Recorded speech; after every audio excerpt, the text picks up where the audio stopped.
Bulletin में सबसे पहले बात करेंगे रानीपुर में कमसीन मुलाजमा के तशद्दुद से हलाकत की तहकीकात जारी हैं। डीआईजी सखर का बताना है कि मेडिकल बोर्ड ने फातिमा से जिस्मानी तशद्दुद की तस्दीक और जिनसी ज्यादती का खदशा जाहिर किया है।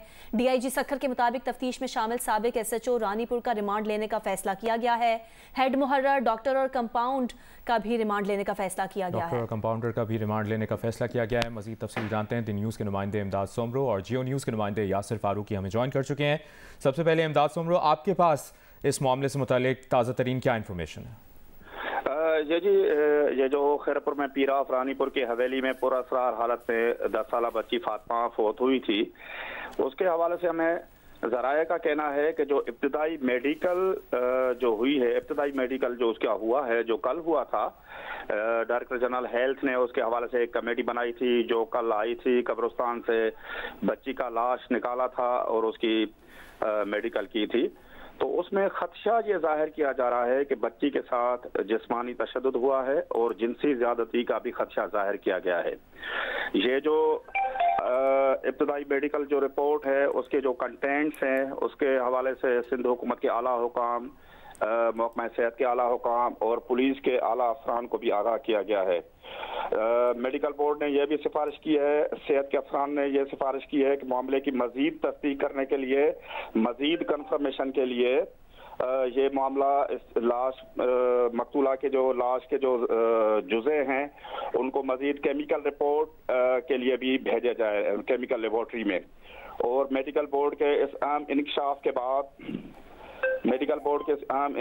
बाद ये फैसला किया गया है कि ये जो सीसीटीवी है, डीवीआर है, उनका फॉरेंसिक किया हतमी तौर पे कुछ कहा जा सकेगा। यासिर फारूकी, आपकी डीआईजी सखर से बात हुई है, उन्होंने क्या बताया केस के हवाले से? देखिए, डीआईजी सखर से हमारी टेलीफोनिक गुफ्तगू हुई है। उन्होंने इस बात का खदशा जाहिर किया है कि गुज़िश्ता रोज जो मेडिकल टीम के अरकान ने मेडिकल किया था, पोस्टमार्टम किया था, तो उन्होंने इब्तदाई तौर पर यह खदशा जाहिर किया है कि फातिमा के साथ जिनसी ज्यादती हुई है, जबकि जो जिस्मानी तशद्दुद है उसकी तस्दीक की है। मैं आपको बताऊं कि गुज़िश्ता रोज जब ये पोस्टमार्टम हो रहा था तो हम खुद वहाँ पे मौजूद थे और पोस्टमार्टम होने के बाद हमने जो मेडिकल बोर्ड के अरकान से तमाम से फर्दन गुफ्तगू करने की कोशिश की थी ऑन रिकॉर्ड, लेकिन किसी ने ऑन रिकॉर्ड तो बात नहीं की। उनमें से 2-3 अरकान ने हमें खुद इस बात की तस्दीक की थी ऑफ द रिकॉर्ड के बहुत कुछ मिला है इस पोस्टमार्टम में, लेकिन उन्होंने जो उस वक्त तस्दीक की थी कि फातिमा पर तशद्दुद किया गया है, तशद्दुद के वाज़े निशानात उसके गले पे देखे गए हैं, बाजू पे देखे गए हैं, पीठ पे देखे गए हैं। आज हमारी डीआईजी सखर से बात हुई है तो उनका कहना है कि बोर्ड के अरकान ने इब्तदाई तौर पर यह खदशा जाहिर किया है कि ना सिर्फ उस पर तशद्दुद किया गया है बल्कि उसके साथ जिनसी ज्यादती भी की गई है। और इसी हवाले से उन्होंने एहतियातन इकदाम करते हुए जो एसएचओ और रानीपुर थाने के हेड मुहर्रर और जो डॉक्टर और कंपाउंडर जिन्होंने इब्तदाई तौर पे बयान दिए थे कि फातिमा तबई मौत मरी है, कोई तशद्दुद से नहीं मरी है, इन सबको हिरासत में लेकर अब तक तफ्तीश की जा रही थी, लेकिन अब इन्हें मुकदमे में बाकायदा नामजद किया जा रहा है और इनका रिमांड लेने का फैसला किया गया है। और इनके लिए जो दफात शामिल की जाएंगी वो सहूलत कारी की और हकाइक मस्त करने की दफात मुकदमे में शामिल करके इनको शामिल तफ्तीश किया जाएगा। जबकि डीआईजी ने हमें ये भी बताया है कि जो हवेली में दीगर मासूम बच्चे जो मुलाजमत कर रहे हैं उन्हें फौरी तौर पर रेस्क्यू करने का फैसला करके। ठीक है, यासिर फारूकी, इमदाद सोमरो, आप दोनों इस तमाम तर मामले पर नजर रखिए, हम मुसलसल आपसे अपडेट्स लेते रहेंगे। शुक्रिया।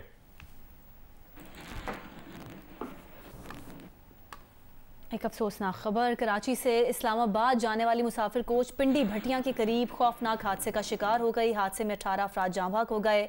कोच डीजल से लदी वैन से टकराई तो दोनों को आग ने लपेट में ले लिया था। हादसा 4:15 बजे सुबह पेश आया। हादसे के वक्त बेशतर मुसाफिर सो रहे थे। शोलों में घिरी कोच ने जान बचाने की मोहलत ना दी। ऐनी शाहिदीन के मुताबिक कुछ मुसाफिरों ने शीशे तोड़कर जाने बचाई। जख्मियों में 2 की हालत तशवीशनाक बताई जा रही है। हादसे में जाँ बहक अफराद की शनाख्त के लिए DNA टेस्ट करवाए जा रहे हैं। तफसील बता रहे हैं सैयद मोहम्मद ज़मीर। जी, हाफिजाबाद में पिंडी भटियां के करीब मोटरवे M4 पर बस हादसा में झुलस कर जान बहक होने वाले अफराद की नाशों की शिनाख्त के लिए DNA टेस्ट करवाए जा रहे हैं।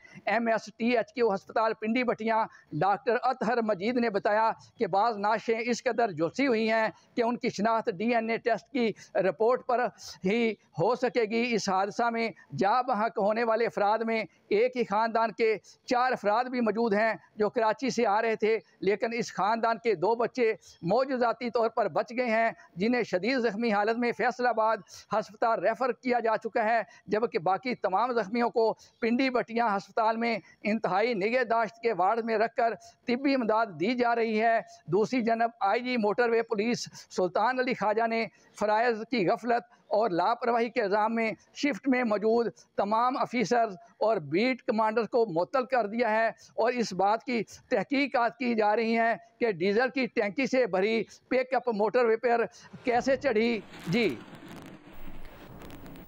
फैसलाबाद में सानहा जड़ावाला के बाद आज पहली बार संडे सर्विस का इनेकाद किया गया है। दुआया तकरीबात में मुतासरा ख़ानदानों के अलावा दीगर इलाकों से भी मसीही अफराद ने शिरकत की। जड़ावाला वाक़े के मुतासरा ख़ानदान अपने तबाहाल घरों में लौट आए हैं। मामूलात ज़िंदगी बहाल होना शुरू हो गए हैं। मुख्तलिफ समाजी तंजीमों की जानिब से मुतासरा ख़ानदानों में इमदादी सामान और राशन तकसीम किया जा रहा है। 16 अगस्त को जलाए गए गिरजा घरों की मरम्मत का काम भी तेज़ी से जारी है। गिरजा घर जलाए जाने के बायस दुआया तकरीबात का इनेकाद क्रिश्चियन कॉलोनी की गली में किया गया। तकरीब में गम के गीत गाए गए और मुतासरा मसीही कम्यूनिटी और मुल्की इस्तेहकाम के लिए दुआ की गई। तफसील हम्माद अहमद से। जी, जड़ावाला के वाक़या के बाद आज पहली संडे सर्विस मुनक़्क़द की जा रही है और इस सिलसिला में क्रिश्चियन कॉलोनी में जो कैथोलिक चर्च जलाया गया था उसके सामने गली में इंतज़ामात किए गए हैं। गली के सामने जो कालीन बिछाए गए हैं और यहाँ पर जो दुआया तकरीब के लिए तमाम इंतज़ामात किए गए हैं। बिशप ऑफ फैसलाबाद इंद्रियास रहमत इस दुआया तकरीब की सरबराही कर रहे हैं। जो मसीही अफराद हैं, जो मुतासरा ख़ानदान हैं, गम के साथ इस दुआया तकरीब में शरीक हैं और आज की तकरीब को इस सानहा जड़ावाला से मंसूब किया गया है और इसमें गम के गीत गाए जा रहे हैं, दुआ की जा रही है मसीही कम्यूनिटी की बेहतरी के लिए और इसके साथ ही मुल्क के इस्तेहकाम के लिए भी दुआ की जा रही है। इसके अलावा जो ईसा नगरी है वहाँ पर भी चर्च में दुआया तकरीब का इंतज़ामात किए जा रहे हैं, वहाँ पे भी एहतमाम किया जाएगा और वज़ीर आला पंजाब भी इस तकरीब में शिरकत करेंगे। जी, आगे बढ़ते हैं। आपको बताएं, दरियाए सतलुज में गंडा सिंहवाला के मकाम पर इंतहाई ऊंचे दर्जे का सैलाब है। गंडा सिंहवाला के मकाम पर पानी का बहाव 2,45,000 क्यूसेक है। हेड सुलेमानकी के मकाम पर पानी का बहाव 1,22,000 क्यूसेक तक पहुँच गया है, जहाँ आज पानी की सतह 2 लाख क्यूसेक से तजावुज़ कर जाएगी। असद उमर को इस्लामाबाद से गिरफ्तार कर लिया गया है। इस्लामाबाद में अब से कुछ देर पहले ये गिरफ्तारी अमल में आई है। तफसील जानते हैं एजाज सैयद से। एजाज, किस केस में उनकी गिरफ्तारी अमल में लाई गई है? जी, हमें ज़राए ने बताया है कि असद उमर को इस्लामाबाद से हिरासत पर लिया गया है। हमें ज़राए ने बताया है कि असद उमर को जो FIA में साइफर केस की तहकीकात हो रही है जिसमें शाह महमूद कुरैशी पहले से हिरासत में है, उसी केस में हिरासत में लिया गया है। जी ठीक है, FIA की जानिब से साइफर केस में गिरफ्तार किया गया। बहुत शुक्रिया, आप तफसील दे रहे थे एजाज सैयद। असद उमर को इस्लामाबाद से गिरफ्तार कर लिया गया और साइफर के मामले पर उन्हें गिरफ्तार किया गया है। शिमाली वज़ीरिस्तान की तहसील शव्वाल में दहशतगर्दों के हमले में 11 अफराद जाँ बहक हो गए हैं। डिप्टी कमिश्नर रेहान गुल के मुताबिक दहशतगर्दों ने एक गाड़ी को बारूदी मवाद से निशाना बनाया। गाड़ी में 13 मजदूर सवार थे। हमले में 11 अफराद जाँ बहक जबकि 2 शदीद जख्मी हुए। लाशों और जख्मियों को अस्पताल मुंतकिल कर दिया गया है। हुकाम के मुताबिक जाँ बहक अफराद का ताल्लुक जनूबी वज़ीरिस्तान की तहसील मकीन और वाना से था।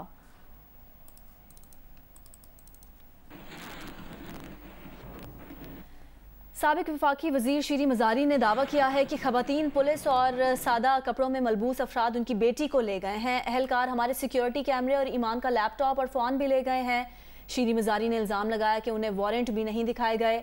इस्लामाबाद के थाना तरनौल पुलिस ने ईमान मजारी को गिरफ्तार करने की तस्दीक कर दी। कहा, ईमान मजारी को धरना देने, मुज़ाहमत और कार्य सरकार में मुदाखलत पर गिरफ्तार किया गया। साबिक रुकन कौमी असम्बली अली वज़ीर को भी थाना तरनौल पुलिस ने गिरफ्तार किया है। इस्लामाबाद पुलिस के मुताबिक अली वज़ीर को पुलिस से मुज़ाहमत, धरना, कार्य सरकार में मुदाखलत पर गिरफ्तार किया गया।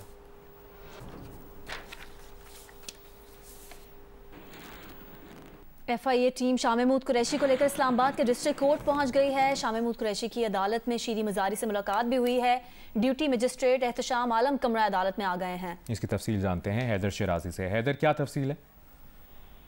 जी, PTI के वाइस चेयरमैन शाह महमूद कुरैशी को गुज़श्ता रोज साइफर के मामले पर ऑफिशियल सीक्रेट एक्ट के तहत एक FIR के बाद गिरफ्तार किया गया था। आज उन्हें ड्यूटी मजिस्ट्रेट एहतशाम आलम खान की अदालत में पेश किया गया है। इस मौका पर वो जिस वक्त कमरा अदालत में पहुंचे तो वहां पर शीनी मिजारी भी मौजूद थी। इस दौरान उन्होंने एक दूसरे का हाल अहवाल पूछा और इसके बाद जिस वक्त ये समाअत शुरू हुई है तो ड्यूटी मजिस्ट्रेट एहतशाम आलम खान से FIA की जानिब से ये दरख्वास्त की गई कि जो भी जिन अपराध का वकालतनामे पर दस्तखत है उन्हें ही सिर्फ इस मामले पर इस कमरा अदालत में रखा जाए, क्योंकि ये बहुत सेंसिटिव मामला है। तो इसके अलावा तमाम गैर मुतल्लका अपराध को यहाँ कमरा अदालत से बाहर निकाला जाए। जिसके बाद जज की जानिब से तमाम कमरा अदालत में मौजूद अफराद को कमरा अदालत से बाहर जाने का कहा गया और तमाम सहाफ़ी और वकला को इस वक्त कमरा अदालत से बाहर भेज दिया गया है। और शाह महमूद कुरैशी की लीगल टीम उनके हमरा और जबकि FIA की जानिब से वकला और प्रोसिक्यूटर इस वक्त कमरा अदालत में मौजूद हैं और इस साइफर से मुतल्लिक केस की इस वक्त समाअत शुरू हो गई है। और शाह महमूद कुरैशी की जानिब से शुएब शाहीन और नियाजुल्लाह नियाजी इस वक्त पेश हुए हैं। जी हैदर, आपसे मजीद तफसील भी लेते रहेंगे। फिल वक्त शुक्रिया।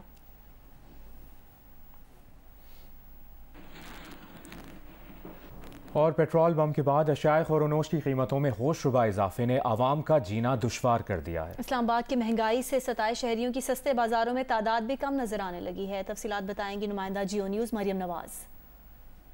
जी, पेट्रोल की कीमत में इजाफे के बाद सब्जियों और फलों की कीमतों में होशरुबा इजाफा हो चुका है और कोई भी इस वक्त जो यहाँ पर बिकने वाली सब्जी है वो 50 रुपये से कम नहीं है। यानी जो आम मसालों में इस्तेमाल होने वाली सब्जियाँ हैं जिसमें टमाटर, प्याज, उसके अलावा आलू और लहसुन वगैरह शामिल है, उनकी कीमतें 74 से 76। उसके अलावा जो आलू है वो 94 रुपये फ़ी किलो के हिसाब से फ़रोख्त हो रहा है। टमाटर की कीमत 74 रुपये फ़ी किलो है और जो प्याज है वो 76 रुपये फ़ी किलो है। इसी तरह से जो तमाम सब्जियाँ हैं उनकी कीमतों में भी जो है वो होशरुबा इजाफा देखने में आया है। लेकिन आज जो मामूल के बरखिलाफ बहुत कम रश है यहाँ पर, हमें कम तादाद में शहरी जो है वो ख़रीदारी करते नजर आ रहे हैं और जो ख़रीदारी भी कर रहे हैं वो यही दुहाई दे रहे हैं कि अब उनकी क़ुव्वत ख़रीद इतनी नहीं रही कि वो जो है वो ज़्यादा से ज़्यादा सब्जियाँ घरों को ले जा सके। पेशावर में बढ़ती महंगाई से शहरी परेशान हैं। अशिया ख़ुरनोश की कीमतों में मुसलसल इजाफे के बायस शहरियों को घर के अखराजात पूरे करने में भी मुश्किलात का सामना है। इसकी तफसील बता रहे हैं मोहम्मद दानियाल अजीज़। पेशावर में महंगाई से शहरी आजिज़ आ गए। अशिया ख़ुरनोश की कीमतों में होशरुबा इजाफा हुआ है। दालें इस वक्त इंतहाई महंगी हुई है। अगर आपको मैं बताऊं तो लोबिया फ़ी किलो 480 रुपये फ़रोख्त की जा रही है। दाल माश फ़ी किलो 500 रुपये, घी 460 से 500 रुपये फ़ी किलो आम मार्केट में दस्तियाब है। चीनी फ़ी किलो 160 रुपये फ़रोख्त की जा रही है। चाय की पत्ती 800 ग्राम 220 तक जा पहुंची है। इस तरह सब्जियों की अगर हम बात करें तो 100 रुपये से कम सब्जी बाजार में दस्तियाब नहीं। चिकन इस वक्त कीमत जो है वो 435 रुपये फ़ी किलो जिंदा मुर्गी की कीमत है। शहरी हुकूमत से यह मुतालबा कर रहे हैं कि पेट्रोल जो है वो भी महंगा हो गया। इस तरह पेट्रोलियम मसनूआत की कीमतों में भी दिन ब दिन इजाफा होता जा रहा है। खुदारा जो महंगाई है और अशिया ख़ुरनोश की कीमतों में जिस तरह इजाफा हो रहा है तो उस पर काबू पा लिया जाए। जी और जनाब, हांडी में पकने से पहले ही सब्जी की कीमत को आग लग गई है। कराची में दुकानदार अपनी मनमानी कीमतों में चीजें फरोख्त करने लगे जबकि इंतजामिया मार्केट से गायब है। नुमाइंदा जियो न्यूज़ अब्दुल वली तफसील बताएंगे। जी बिल्कुल, कराची के बाज़ारों में इस वक्त महंगाई का राज है। कोई भी चीज़ इस वक्त जो है वो सस्ती नहीं है। और इस वक्त आपको रिपोर्ट कर रहे हैं कराची सदर इम्प्रेस मार्केट से। यहाँ की अगर सूरत हाल के हवाले से मैं आपको बताता चलूँ तो इस वक्त जो शिमला है वो 240 रुपये फ़ी किलो फ़रोख्त हो रहा है। मटर है वो इस वक्त 500 रुपये फ़ी किलो जो है वो मार्केट में फ़रोख्त हो रहा है। इसके अलावा जो टमाटर है वो 120 रुपये फ़ी किलो। अगर नींबू की बात करें तो वो भी अब तक जो है वो पिछले एक हफ्ते से 240 रुपये से कम नहीं हो रहा। और जो भिंडी है उसमें दो अक़साम बताए जा रहे हैं। 160 रुपये फ़ी किलो भी भिंडी दस्तियाब है। इसके साथ साथ दूसरी भिंडी ऐसी भी है जो कि 200 रुपये फ़ी किलो भी जो है वो फ़रोख्त की जा रही है। कोयटा में भी महंगाई की लहर बरकरार है और महंगाई कंट्रोल करने के लिए कोई इकदाम नहीं किया जा रहा है। सूरत हाल से मुतल्लिक आगाह कर रहे हैं सलमान अशरफ। मुल्क की तरह कोयटा में भी महंगाई का तूफान आया हुआ है। शहरी दुहाई दे रहे हैं कि कोई भी चीज़ सरकारी निज़ामे पर फ़रोख्त नहीं की जा रही। दूध, दही, सब्जियां, फल, फ्रूट, गोश्त, मुर्गी का गोश्त और दीगर जो अशिया हैं वो आवाम की पहुंच से दूर होती जा रही हैं। इस वक्त सूरत हाल ये है कि अदरक 1000 रुपये किलो, लहसुन की कीमत जो है वो 400 रुपये किलो हो गई है। इसी तरह मटर 300 रुपये किलो में फ़रोख्त किया जा रहा है। जो दीगर सब्जियाँ हैं वो भी आम आदमी की पहुँच से दूर हो गई हैं। जो गुज़श्ता दिनों 80 से 100 रुपये किलो में कोई सब्ज़ी फ़रोख्त करी थी वो इस वक्त 130 से 150 रुपये किलो में फ़रोख्त की जा रही है। इसी तरह जो गोश्त है वो सरकारी निर्खनामे की बजाय मनमाने नरफों पर फ़रोख्त किया जा रहा है। मुर्गी के गोश्त का कोई रेट मुकर्रर नहीं है। फ्लक्चुएशंस जारी रहती है और मनमानी कीमतें उस पर जो है वो हासिल की जा रही हैं।